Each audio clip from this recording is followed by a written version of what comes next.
Welcome students, welcome once again to the web classes. आज मैं आप लोगों के लिए लाया हूँ सॉल्यूशन यूनिट टेस्ट 3 का, है ना, स्टैंडर्ड 12 के लिए। अब सेक्शन ए की ओर बढ़ते हैं सीधा ही। सेक्शन ए में सबसे पहले हमें दिया हुआ है एक पैसेज जिसे हमें रीड करना है और जो यहाँ पर ऑप्शंस दिए हुए हैं उसमें से एक सही सिलेक्ट करना है, राइट। सो आप लोग उसे रीड कर लीजिएगा, मैंने ऑलरेडी रीड कर लिया है, राइट। मैं आपको सीधा ही जो है क्वेश्चन की ओर ले जाता हूँ। सबसे पहला क्वेश्चन क्या दिया हुआ है, the narrator's experience at the beach in California was blank, है ना। तो जो नरेटर का एक्सपीरियंस था कैलिफोर्निया के बीच का, वो कैसा था? क्या वो ऑसम था? नहीं। होलसम था? नहीं। ग्लीसम मतलब भी अच्छा ही होता है, तो कैसा था? फियरसम था, है ना, काफ़ी डरावना था। इसी वजह से जो है वो पानी से ज़्यादा डर जाते हैं, है ना। दूसरा क्या दिया हुआ है question, here my breath was gone, है ना। ब्रेथ वॉज गॉन का मतलब क्या होना चाहिए? क्या नरेटर अनकॉन्शियस हो गए थे? नहीं। क्या नरेटर लाइफलेस हो चुके थे? नहीं। क्या नरेटर की सांस जो है वो हिलने लगी थी? नहीं, बल्कि उनको सांस लेने में क्या हो रही थी? प्रॉब्लम हो रही थी, है ना। थर्ड क्वेश्चन है, father's take on narrator's experience was blank with the narrator. अब फादर का जो एक्सपीरियंस था वो नरेटर के एक्सपीरियंस से कैसा था, है ना। क्या उन दोनों का एक्सपीरियंस सेम था? क्या दोनों डरे हुए थे? अकॉर्डेंस का मतलब भी एक जैसा होता है और एसोसिएशन का मतलब भी एक जैसा ही होता है। तो दोनों का एक्सपीरियंस कैसा था? अलग अलग था। नरेटर डर गए थे, लेकिन उनके फादर क्या कर रहे थे? हंस रहे थे। अगर आप देखोगे तो देखो यहाँ पर लिखा हुआ है फादर लाफ्ड, है ना। लेकिन तो फादर का एक्सपीरियंस तो ठीक था, लेकिन नरेटर का एक्सपीरियंस कैसा था? अलग था। तो हम क्या कह सकते हैं इसे? कॉन्ट्रास्टिव एक्सपीरियंस, है ना। Despite of his aversion to the water the narrator blank, है ना। अब इसे हमें रीड करना है कि नरेटर का जो डर था, उस डर के बावजूद भी इन चार में से क्या सही हो सकता है? Did not find courage to learn swimming, क्या क्या उनको साहस नहीं था स्विमिंग करने का? Gathered confidence to learn swimming, हाँ ये हो सकता है। क्यों? क्योंकि ये लिखा हुआ भी है इस यूनिट के अंदर, कहा जा सके इस पैसेज के अंदर। देखिए ये लिखा हुआ है आई गैदर्ड कॉन्फिडेंस, है ना। तो यही जो है आंसर क्या होना चाहिए? सही। मूव ऑन करते हैं नेक्स्ट पर। अगला जो है हमें क्या दिया हुआ है? एक और पैसेज दिया हुआ है, जो कहाँ से दिया हुआ है? यूनिट नंबर 4, है ना। देखिए 650 मिलियन ईयर्स अगो ये पैसेज है। इस पैसेज को आपको रीड करना है। सॉरी, ये जो है सप्लीमेंट्री 3 में से दिया गया है आप लोगों को, है ना। और इस पैसेज को आपको रीड करना है। मैंने ऑलरेडी रीड कर लिया है। आप जो है क्वेश्चन आंसर की ओर आपको ले जाता हूँ सीधा ही मैं। पहला क्वेश्चन क्या है? Gondwana is described as blank southern supercontinent. देखो गोंडवाना को यहाँ पर कैसा कॉन्टिनेंट दिखाया गया है? जायंट एंड अमालगमेटेड, है ना। जायंट और कैसा? अमालगमेटेड। अमालगमेटेड मतलब इंटीग्रेटेड, जुड़ा हुआ। जायंट मतलब बहुत ही बड़ा, मैसिव, है ना। तो आंसर सीधा सीधा क्या हो जाना चाहिए? Massive and integrated. Things were different about 650 million years ago as. अब चीज़ें जो हैं 650 मिलियन ईयर्स पहले कैसी थी? क्या ह्यूमन जो है एग्जिस्टेंस में थे? ये तो गलत है बिल्कुल भी। क्या फ्लोरा एंड फौना उनकी वैरायटी कम थी? नहीं। यहाँ पर देखो लिखा हुआ है ह्यूज वैरायटी थी। तो क्या गोंडवाना जो है वो नहीं था? गोंडवाना तो था। तो फिर क्या सही होना चाहिए? The climate was warmer. यहाँ पर देखो लिखा हुआ भी है the climate was much warmer, है ना। आगे बढ़ते हैं हम। देखो यहाँ पर अगर आप देखोगे तो लिखा हुआ है ना the climate was much warmer. Fourth number का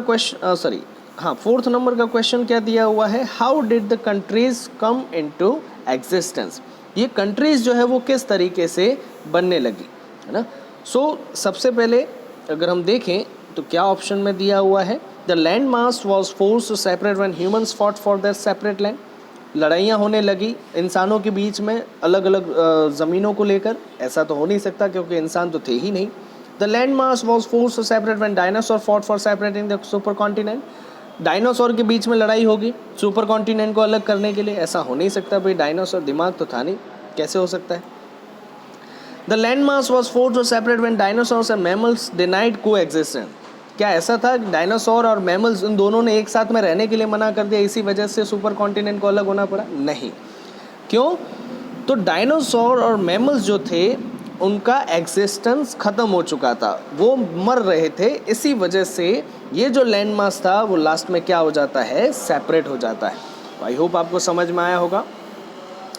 क्वेश्चन आंसर्स की बात करें तो क्वेश्चन आंसर्स में सबसे पहला क्वेश्चन जो दिया गया है वो दिया है डीप वाटर में से, है ना, unit number 3।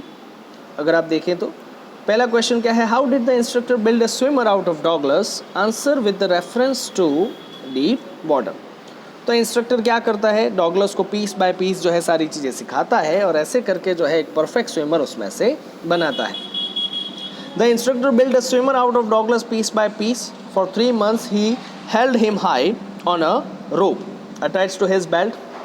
He went back and forth across the pool. Panic seized the author every time the instructor taught Douglas to put his face under water and exhale and to raise his nose and inhale. Then Douglas had to kick with his legs for many weeks till this relaxed. After 7 months, the instructor told him to swim the length of the pool. है ना, तो instructor क्या करता है, piece by piece उसे सिखाता है। पहले 3 महीने वो क्या करने के लिए कहता है, तो पहले 3 महीने उसे रस्सी से बांध लिया जाता है जो उसके बेल्ट से अटैच्ड होती है और वो जो है पुल के आगे पीछे स्विम करने की कोशिश करता है। हर बार जो है उसको डर बैठता है। इंस्ट्रक्टर जो है उसका डर निकालने के लिए क्या करते हैं, तो उसका जो फेस है उसे अंडर वाटर रखने के लिए और फिर एक्सेल करने के लिए कहते हैं। और कई बार जो है सिर्फ नाक जो है वो बाहर रखना है और फिर उन्हें क्या करना है, इनहेल करना है। और फिर डॉगलेस को क्या सिखाया जाता है, किकिंग कैसे की जाती है ताकि उनके पैर जो है वो पैनिक ना हो जाए, उनके पैर जो है वो सीज ना हो जाए इसी वजह से। और इस तरीके से 7 महीने बाद जो है इंस्ट्रक्टर डॉगलेस को जो है पूरा पुल जो है एक ही बार में तैरने के लिए कहते हैं। नेक्स्ट क्वेश्चन क्या है, what did Douglas do to make sure that he had conquered his fear of water. तो कैसे वो मेक श्योर करते हैं कि उनका डर जो है चला गया है। सीधी सी बात है, वो अलग अलग जगह जाते हैं और हर जगह जाकर जो है वो तैरने की कोशिश करते हैं। So Douglas still felt terror stricken when he was alone in the pool. अभी भी जो है पुल पर जब वो अकेले होते थे तो उन्हें डर लगता था। The remnants of old terror would return but he would rebuke it and go for another length of the pool. कई बार जो पुराना डर था, उनके जो छोटे छोटे हिस्से थे, रेमिनेंट्स थे, वो वापस आते थे लेकिन उनको जो है डांट कर भगा देता था वो और एक और बार पुल की लेंथ को जो है वो स्विम करता था। He was still not satisfied, लेकिन फिर भी इस बात को लेकर संतुष्ट नहीं थे। So he went to Lake Wentworth in New Hampshire, dived off a dock at Triggs Island and swam 2 miles across the lake. है ना, सो वो कहाँ जाते हैं, न्यू हैम्पशायर में आए हुए वेंटवर्थ लेक में। वहाँ पर एक आइलैंड का नाम है ट्रिग्स आइलैंड जिसमें वो डाइव करते हैं और 2 माइल दूर जो है वो दूसरे कहा जा सके दूसरे जो है एंड से वो बाहर निकलते हैं। He had his residual doubts, फिर भी अभी मन में डाउट थे, शंकाएं थे, तो वो कहाँ चले जाते हैं, मीडी ग्लेशियर चले जाते हैं जो वार्म लेक है उसमें वो कूदते हैं। Swam across to the other shore and back, एक किनारे से दूसरे किनारे जो है वो तैरते हैं और इस तरीके से वो अपने डर को जो है मन से भगा देते हैं। अगला क्वेश्चन जो दिया गया है वो किसमें से है, टाइगर किंग, जो कहा जा सके सप्लीमेंट्री नंबर 2 है ना। सो क्वेश्चन क्या है, पढ़ते हैं। The tiger king is a satire on conceit of those in power. How does the author employed the literary device of dramatic irony in the story.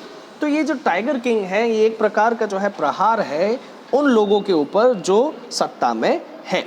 तो किस तरीके से जो ऑथर है वो ऑथर इस चीज़ को यहाँ पर हमें समझाने की कोशिश करता है, तो आइए देखते हैं ना।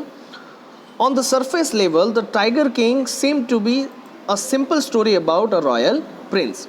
तो अगर शुरुआती तौर पर तो कैसा लगता है कि ये जो टाइगर किंग की स्टोरी है वो स्टोरी कैसी है, सिर्फ एक रॉयल प्रिंस की स्टोरी है। हिज ग्रोथ, उसके बड़े होने की, एक्सप्लॉइट्स एज अ किंग, और जो शोषण करता है राजा होने के तौर पर, इस तरीके से। The prophecies at his birth about the manner of his death make the story interesting by introducing the element of surprise and suspense. और उसके जन्म के समय जो उसकी मौत की बात की जाती है उस वजह से ये स्टोरी क्या बन जाती है, इंटरेस्टिंग बन जाती है। On a deeper level the story is satire on the conceit of those in power. लेकिन अगर हम इसे ध्यान से समझने की कोशिश करें तो ये स्टोरी जो है एक प्रकार का प्रहार है किन लोगों पर, जो लोग सत्ता में हैं। It is usually seen that those in power have too much pride in themselves and what they do. है ना, कि जो लोग सत्ता में रहते हैं वो बहुत ज़्यादा घमंड में रहते हैं और जो भी वो काम करते हैं उस पर वो दोबारा सोचते नहीं हैं, है ना, एक बार विचार करने की कोशिश नहीं करते। Two such specimens in the story are the tiger king and the British officer. और ऐसे ही लोगों को लिए जो है क्या समझाया गया है, ऐसे ही लोगों को समझाते हुए हमें दो कैरेक्टर इस स्टोरी के अंदर दिए हैं, जिसमें से एक है टाइगर किंग और दूसरा है British officer. The author employs dramatic irony and the humour to show their faults and weakness. जो ऑथर जो है क्या करता है, यहाँ पर एक आयरनी क्रिएट करता है, एक ह्यूमर क्रिएट करता है, किस वजह से, उनके जो फॉल्ट्स हैं और वीकनेसेस समझाने के लिए। The words of these characters carry an extra meaning, they do not know what is going to happen, है ना, उनको पता भी नहीं क्या होने वाला है। The tiger king resolves to hunt 100 tigers to disprove the prediction of the astrologer. Tiger king, है ना, क्या करते हैं यहाँ पर टाइगर किंग, तो टाइगर किंग जो एस्ट्रोलॉजर रहता है उसकी जो भविष्यवाणी है उसको डिस्प्रूव करने के लिए वो किसी भी हद तक जो है आगे बढ़ जाते हैं। 100 टाइगर्स को जो है मारने के बारे में वो सोच लेते हैं। In stubbornness he falls prey to a wooden tiger, और ऐसे जिद की वजह से वो आखिरकार जो है आखिरी वाला जो 100 टाइगर जो रहता है वुडन का टाइगर, उससे उनकी मौत हो जाती है। The high ranking British officer is equally when, है ना, जो हाई रैंकिंग ब्रिटिश ऑफिसर रहते हैं वो भी इसी तरीके से हैं। He is more interested in photograph with carcass than hunting itself. अब उनका क्या मानना है कि भाई उनको जो है खुद टाइगर को नहीं मारना, लेकिन टाइगर की डेड बॉडी के साथ में जो है उनको फोटोग्राफ खिंचवाना है। जो tiger king offers to organize any other hunt except tiger hunt, और टाइगर किंग जो है वो किसी और हंट के लिए भी जो है और कहा जा सके ऑफर कर देते हैं कि आप किसी और हंट के लिए चले जाओ, किसी और को मारो, लेकिन इनको नहीं। It may be a boar hunt, mouse hunt और मस्कीटो हंट, है ना, सुअर मारने चले जाओ, चूहे मारने चले जाओ, मच्छर मारने चले जाओ, लेकिन टाइगर मत मारो। He has to lose 3 lakhs of rupees for his refusal, और इसकी वजह से उन्हें 3 लाख कहा जा सके उसका नुकसान भी भुगतना पड़ता है। The ego of the British officer is satisfied when his wife is please to get diamond ring sent by maharaja. और इस तरीके से जो ब्रिटिश ऑफिसर रहता है उसका ईगो भी सेटिस्फाई हो जाता है ना, जब महाराजा जो है उसकी वाइफ को डायमंड रिंग्स बेचते हैं। तो इस तरीके से कहा जा सके एक आयरनी हमें क्रिएट की जा रही है कि भाई ऐसा ज़रूरी है क्या किसी भी जानवर को मारना। अगर इसमें भी अगर देखें तो 100 टाइगर से ही मौत होने वाली थी, तो अगर एक भी टाइगर नहीं मारते तो वो 100 टाइगर तक पहुंचते ही नहीं, तो वो 100 टाइगर जो है उन्हें मारता ही नहीं, है ना। सो ये एक आयरनी जो है यहाँ पर हमें समझाई गई। नेक्स्ट क्वेश्चन जो दिया गया है, स्टूडेंट्स ऑन आइस को हमें समझाना है कि वो क्या था with reference to journey to the end of the earth. ये दिया गया है सप्लीमेंट्री नंबर 3 से। अगर हमने इसे ढंग से पढ़ा है तो हमें समझ में आएगा कि स्टूडेंट ऑन आइस जो है वो क्या था, एक प्रोग्राम था जो हाई स्कूल बच्चों को जो है, हाई स्कूल स्टूडेंट्स जो है उनको कहाँ पर ले जाया गया था, एंटार्क्टिका में, है ना, journey to the end of the earth जो है वहाँ पर ले जाया गया था। तो पढ़ते हैं। The objective of the Students of ICE program was to take high school students to the limits of the world and provide them not only with inspiring opportunities in education but also enable them to understand and respect our planet, है ना। क्यों किया गया था ये, ताकि students जो है उन्हें जो है दुनिया के लिमिट्स तक जो है वो ले जाया जाए, उन्हें जो है ये इंस्पायरिंग अपॉर्चुनिटीज़ प्रोवाइड की जाए एजुकेशन को लेकर, ताकि वो सिर्फ उसे समझे ही नहीं बल्कि हमारे प्लेनेट की जो है रिस्पेक्ट भी करना शुरू कर दे। The idea was to provide them a life-changing experience at an age when they are ready to absorb, learn and most importantly act। और ये कहा जा सके ये क्यों किया गया था, ताकि जिस उम्र में बच्चे जो हैं सब कुछ अब्जॉर्ब करने के लिए तैयार हैं, सीखने के लिए तैयार हैं और उन पर एक्ट करने के लिए तैयार हैं, उस उम्र में उन्हें ये जो है लाइफ चेंजिंग एक्सपीरियंस दिया जा सके। According to Geoff Green, the high school students are the future of policymaker, and through this program, they would save this planet from ecological hazards and the harmful effects of global warming। और जॉफ green जो थे उनका मानना भी ये था कि भाई हाई स्कूल स्टूडेंट्स जो हैं वो हमारे फ्यूचर के पॉलिसी मेकर हैं, है ना, भविष्य में आने वाली पीढ़ी है। और अगर उनको इस कहा जा सके इस पर इनको ये जो तकलीफ़ें हैं एंटार्क्टिका की अगर ये समझाई जाएंगी तो हो सकता है आने वाले दिनों में जो इकोलॉजिकल हैज़र्ड्स हैं और जो हार्मफुल इफ़ेक्ट्स ग्लोबल वार्मिंग को उनको कम करने के लिए और इस प्लेनेट को बचाने के लिए वो कुछ उपाय कर सके। अब हम सेक्शन सी की ओर जाते हैं। सेक्शन सी जो कि ग्रामेटिकल है। अगर आप फिल इन द ब्लैंक्स को देखोगे तो फिल इन द ब्लैंक्स जो है वो आपको दिया गया है डीप वाटर में से, आप इसे ढूंढ कर जो है आंसर लिख सकते हैं, मैंने आपको ऑलरेडी दे दिया है। हम सीधा ही जो है डू एज डायरेक्टेड की ओर बढ़ते हैं। डू एज डायरेक्टेड में सबसे पहला दिया हुआ है I went to the pool when no one else was there. इसे अफर्मेटिव करना है। अब नो वन एल्स का मतलब क्या हुआ, ओनली मी, है ना। नो वन एल्स मतलब वहाँ पर कोई नहीं था, कोई नहीं था, अब मुझे कैसे पता चलेगा, मैं वहाँ पर गया तब मुझे पता चला कि कोई नहीं था। तो हम इसे इस तरीके से भी लिख सकते हैं, I went to the pool when only I was there, है ना। सेकेंड क्वेश्चन दिया गया है, when my feet hit the bottom I would make a big jump. इसे नो सूनर से बनाना है। तो जब भी हम नो सूनर से बनाए, सीधी सी बात है, हमें नो सूनर और डिड साथ में लिखना है।